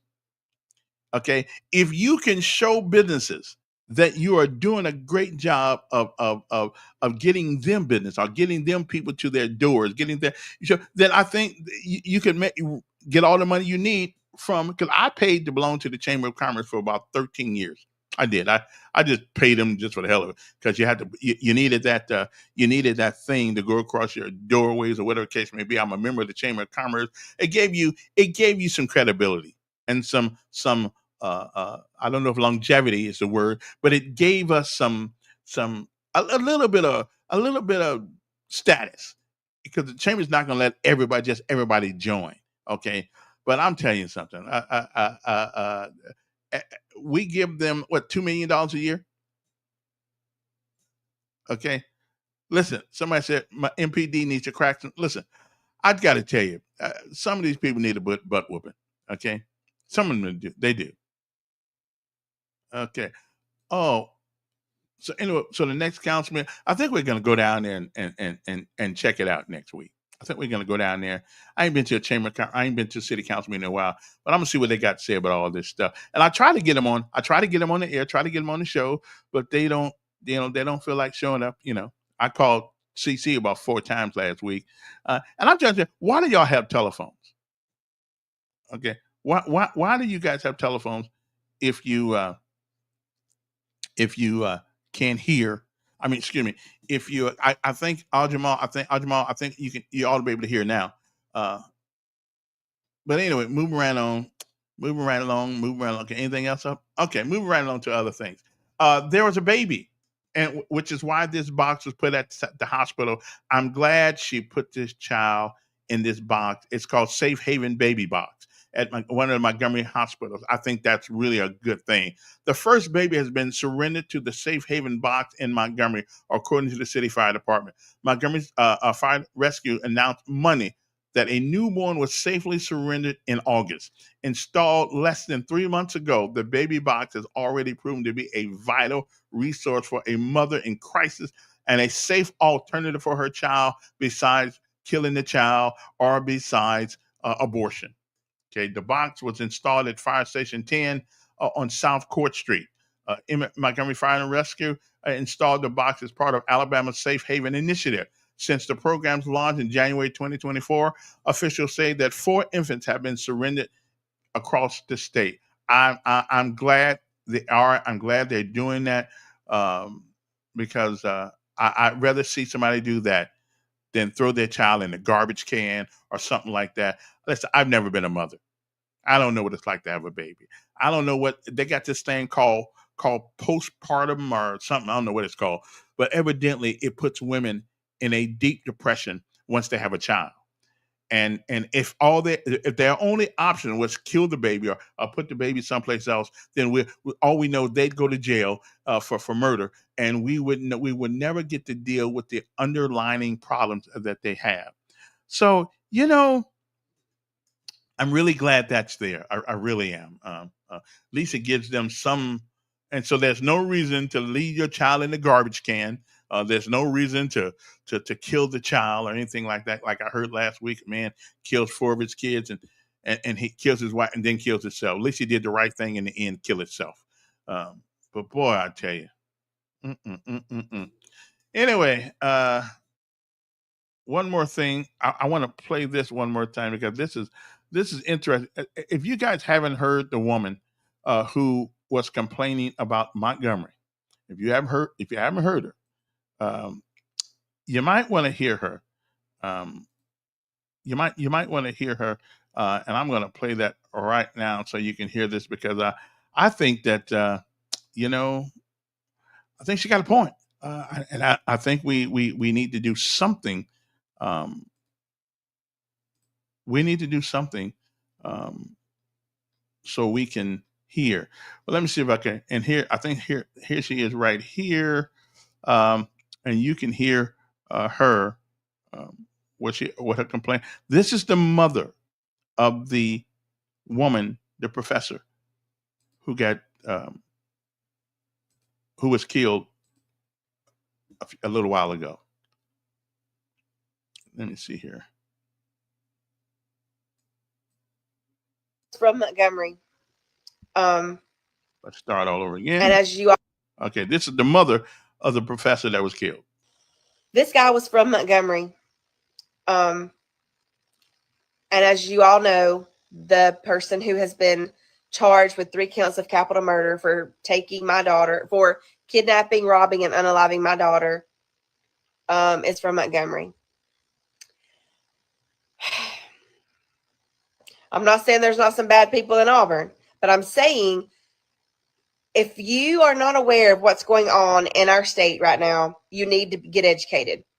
You need to understand that Montgomery, that is just 50 miles from Auburn, is one of the worst places, crime-ridden places in the state of Alabama. It is like a war zone. Yeah. There's not enough cops. There's not enough of anything, to be honest. There's so many criminals there. And they're migrating to Auburn. Our city. Okay. And one reason is because you've got 85 coming from Atlanta. Okay, take Columbus, Georgia. Columbus has a lot of crime. I keep up with Columbus, Georgia. It's a lot of crime going on there. So you just got like a road in between. Auburn's right in the middle. So I have to say this. I have to educate you guys on those facts too. You need to take that into consideration when you are sending your kids to Auburn. And Karen, worse than Birmingham? I am going to say yes. Okay. The reason why I'm going to say yes to Montgomery being worse than Auburn. I'm sorry. Montgomery being worse than Birmingham. Okay. Yes, there's a lot of gang activity in both cities. Yes, there's a lot of people being shot. I'm sorry, and unalived here in Birmingham. I feel like that's what we are seeing the most of here in Birmingham is a lot of gang activity, a lot of retaliation for things.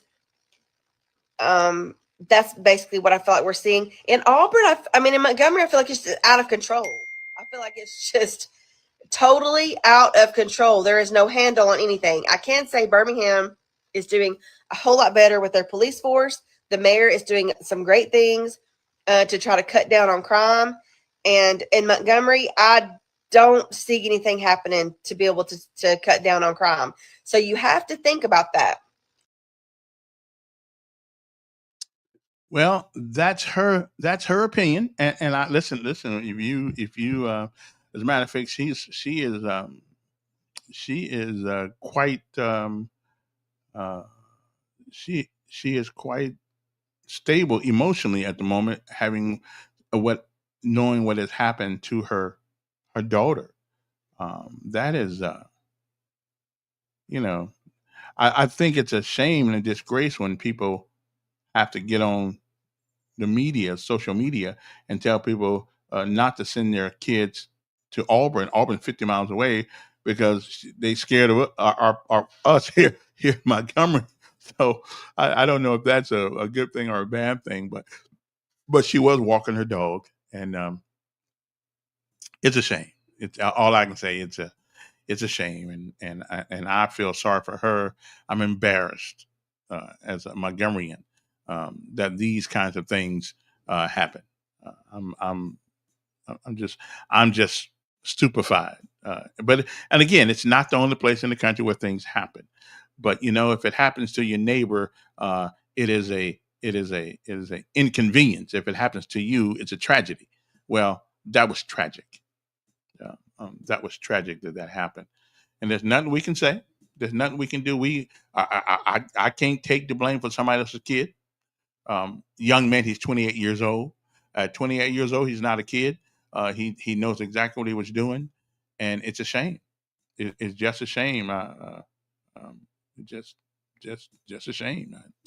I don't know. I can't. What else can you say about it? Not too much. Not too much, because it is what it is. It was what it was. But again, we really need and more police in Montgomery, of course, wouldn't have helped that. That happened. And the park she was at, I think one of our city councilmen had just left there, I believe, the other day, the day I think this happened. And so they had no idea that this was going to happen, of course. It is a shame. Again, the one conversation that we can't seem to have, You know, in the 1960s, 80%, and I don't quite know what happened. Well, I kind of know what happened a little bit. 80% of our young males had fathers in their lives.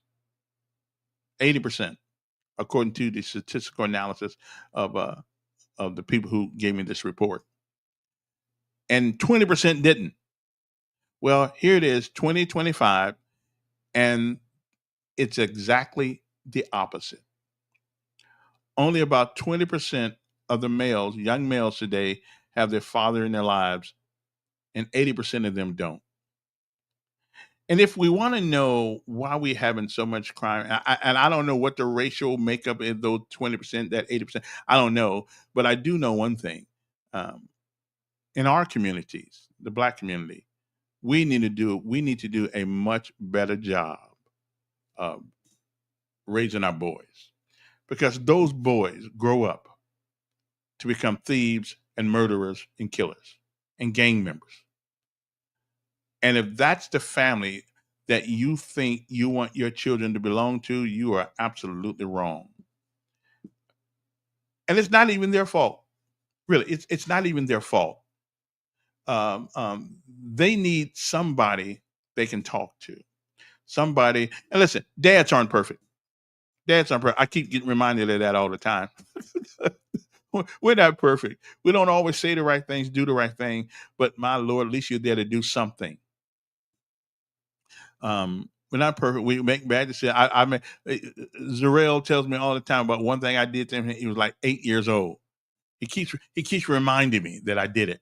Well, okay, but I thought I was doing the right thing. I thought I was anyway. But it turned out not to be the right thing, because my child won't let me live it down at all. Won't let me live it down at all. But anyway, listen, I think it's about time for me to get out here. If the good Lord says the same, we shall return on tomorrow if I'm still around. You never know. You guys, it's a present. That's why we call it a present, because we don't know if it's coming or not. But if I am here, I plan to be right here, waiting for join in and let's have the conversation that nobody else can have in this city. But we have them right here on Decisions 2.0. Why do we call it that? Because everything we do requires us to make a decision. And even when we don't make the decision, guess what? Well, it's made for us. So remember what I tell you. It is not the falling down that gives us the strength. It is the getting up every time we do. All I can tell you this morning on the way out is keep getting up. You'll fall. You'll fail. You'll fail more than once, twice, or three times. But every time you do, get up. Try it again. Because you never fail until you quit. Don't quit. Keep moving. Anyway, we'll see you. But I wouldn't want to be you. Have a great day. It is a great day. An outstanding day. Beautiful day to be alive. Oh yeah, I've got to go on Hagel's show again today. I guess he was bored. He wanted me to come keep him company. So you catch me on TV at 11 o'clock. I think it's the CW. I think that's what the station is. Yeah, I'm going to pass some of my wisdom onto them. All right? So we'll see. I love this song. I made this song up myself. I just want to let you know, me and AI. Okay, I just want to let you know. We did.